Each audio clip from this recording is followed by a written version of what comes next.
Okay, so this is how the track originally sounded before I got Julian Gray and Avrii Castle onto the track.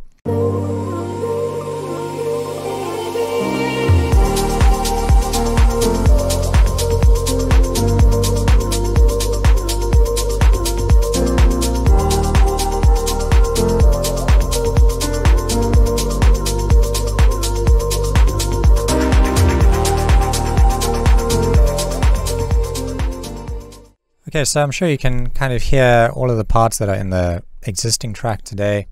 Pretty much all the underlying kind of backing track is there, you know, including this kind of floaty vocal chop, the bass line, which is a lot more closed, the whole groove, and pretty much the atmosphere of the track is there.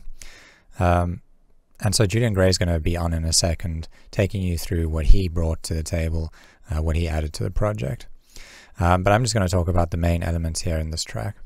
Okay, so originally I had this melody in the track.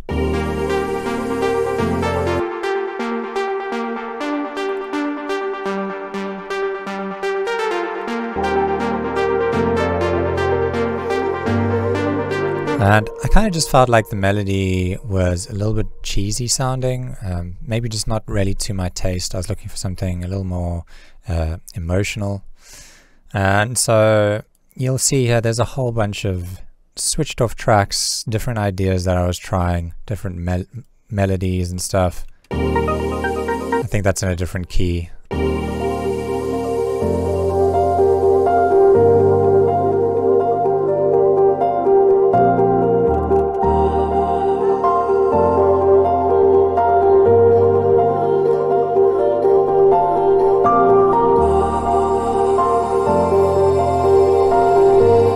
Quite like that one actually.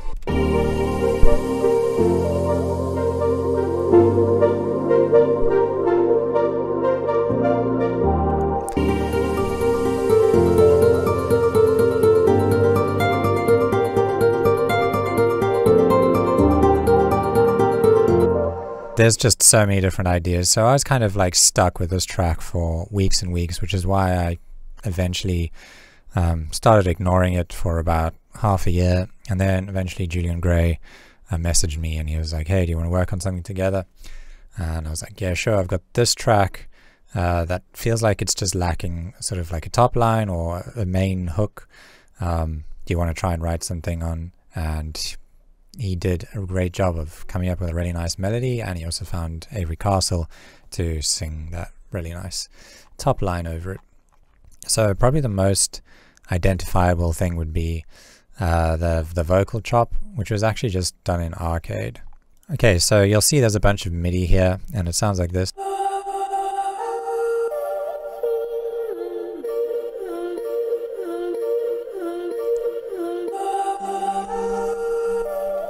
So you'll see in Arcade we have a preset loaded up called Eternal Weekend, and it just has a bunch of these kind of different sounds, and you can trigger them by using MIDI. So I'm just hitting on my MIDI keyboard some notes here.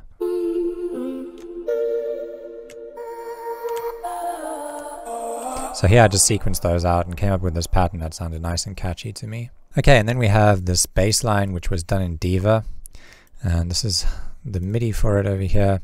So this is one of my favorite progressions, going from the 6 to the 7 to the 1, and it sounds like this.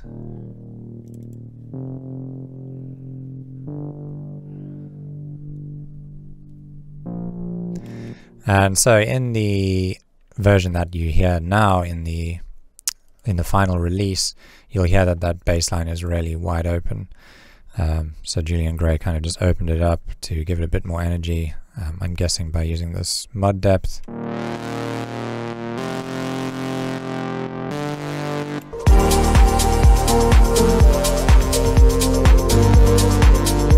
This is what the patch looks like. We've got some saw waves over here. Just 2 of the saw waves are enabled, and we're playing a 5th. So we've got the range here set to 8 and this one set to 2. So it's, I think it's an octave and a 5th up from the lower oscillator. And then we're just running it through this filter that's opening and closing. We've got a bit of feedback on there, some chorus and some plate, and pretty much no other processing, a bit of EQ, and it's layered with a sub, which is just going to be a clean version of this, filtered down without the chorus on it. It's even still got a bit of the plate reverb on it. The drums is the other thing that I don't think was changed at all in the final version.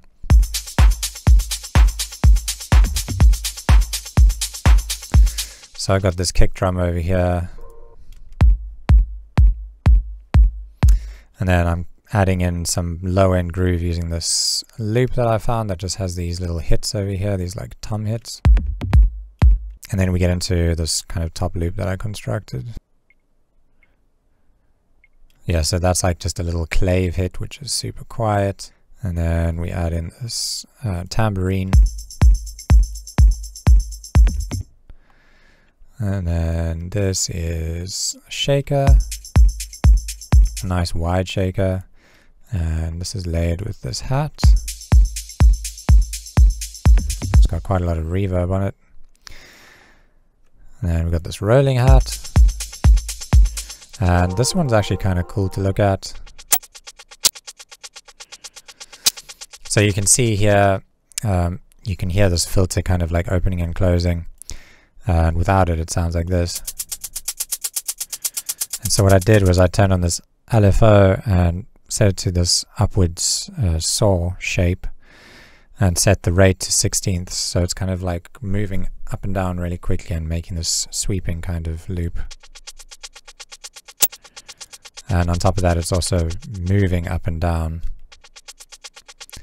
So there's a lot of movement in it, and it just adds a really nice element to the drums.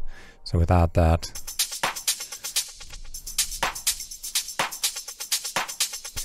it's really just filling out those 16th notes really nicely. Okay, then we've got this. It's just a top loop. There's our clap, and there's no processing on that. And that's layered with this clap.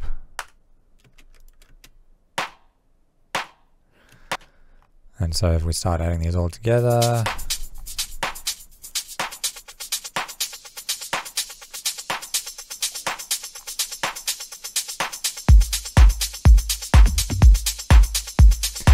we get a really nice drum groove.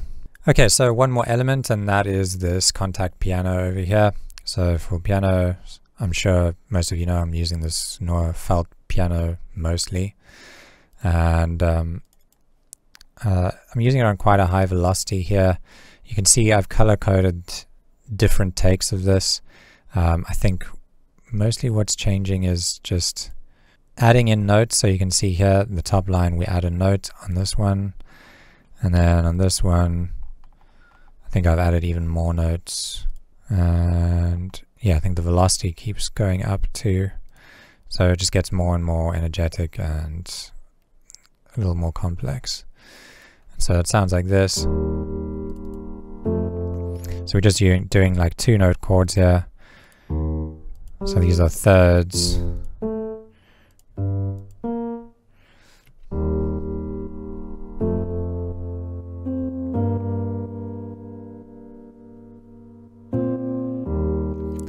And then we got this one that adds this note in here.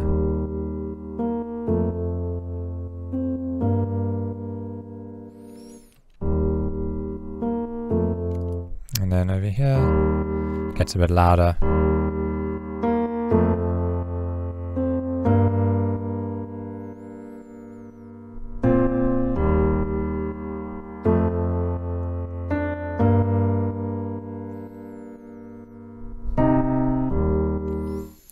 Okay, so from here I'm just going to hand it over to Julian, and he's going to take you through his side of the project. Hey guys, this is Julian Gray. You may know me from my YouTube channel, Julian Gray Media. I also do very similar videos to Bound to Divide. If you're interested in checking out my channel, go ahead and check out youtube.com/Julian Gray, and you can find all of my Ableton videos. So as Jules mentioned, I'm here today to show you what I contributed to our collab on Monstercat Silk, Losing My Mind. Let's go ahead and hop into Ableton and get started. All right, so this is my version of the project file. A lot of it is frozen because a lot of these plugins that Jules used in his additions didn't come through right. I think that you can summarize what I added to this project with arrangement, top lines, and maybe some mixing. When I originally heard the song, he had a really strong foundation. I think Bound to Divide in general has this knack for creating this amazing bass. Like you have a bass line, you have a really cool groove, you have a kick, and you have this foundation of a song. So what I brought in was some of the Julian Gray-isms that I'm well known for, one of which being really strong top line melodies. And that's the first thing I'm going to show you today. So this is the lead track. There's actually two leads to the song. There's a primary lead and then a secondary lead. I think it's one of my strongest suits in music production is these cool melodic hooks. And I think it really added a lot to the momentum and the memorability, almost the earworm effect, I guess you could say, of Losing My Mind.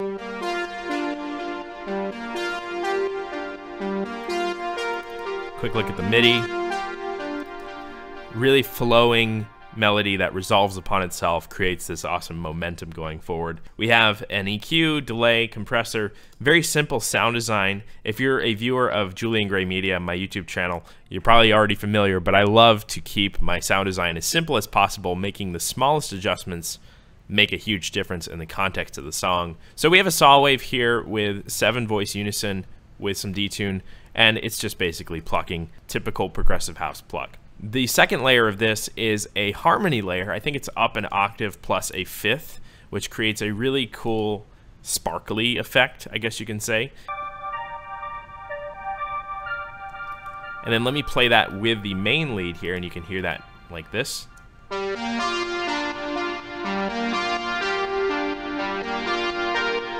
And it's at a lower volume, and it's kind of diluted in the high end so that it feels like it's in the background a bit more. The two of these play so nicely together. If you didn't have them isolated, you might not even notice that it's two layers, but it's really beautiful in the context of the song. I'll play that for you here.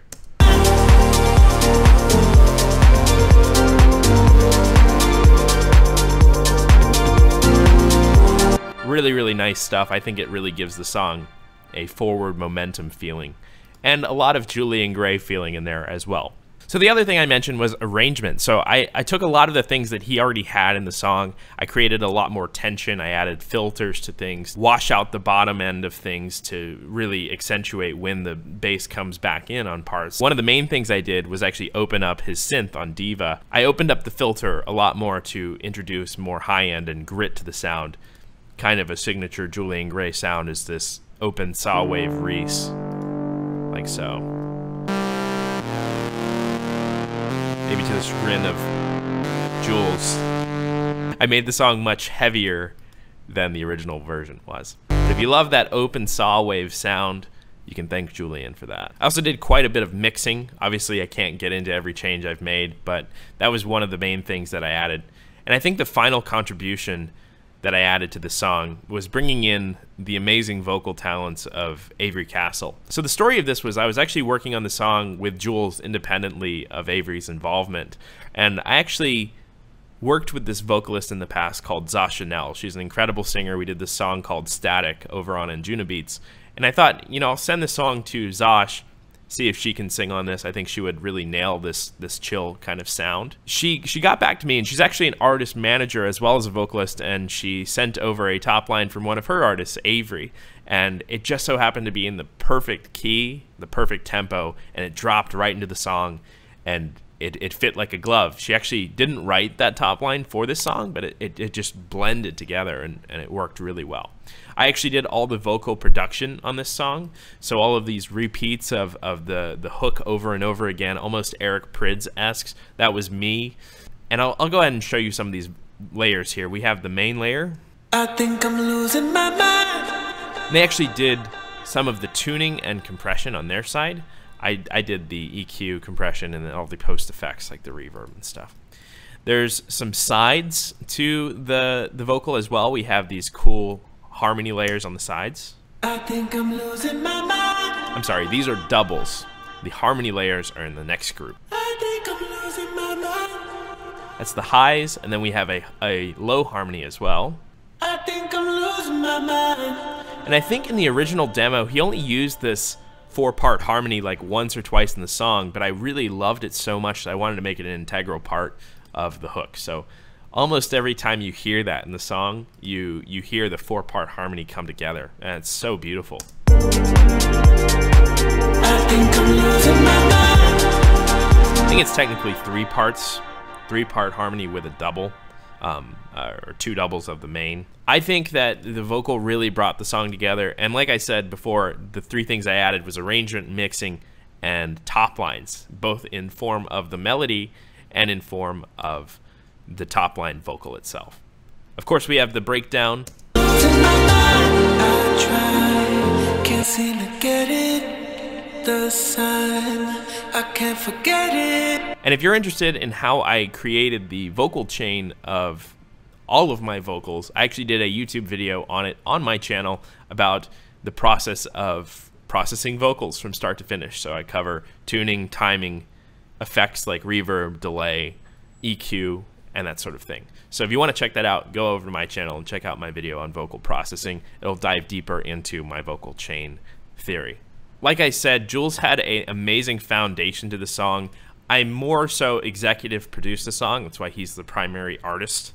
And I think what I did add contributed a lot to the feeling of the record. And I think we've really created something magical that reflects both Julian Gray and Jules, and of course Avrii Castle as well. I think we've come up with something really special here. I hope you guys like it. If you do, let me know in the comment section below. I'd love to see some Julian Gray fans down there. Give me a little wave, like the signature Julian Gray media wave. Thanks for having me, man.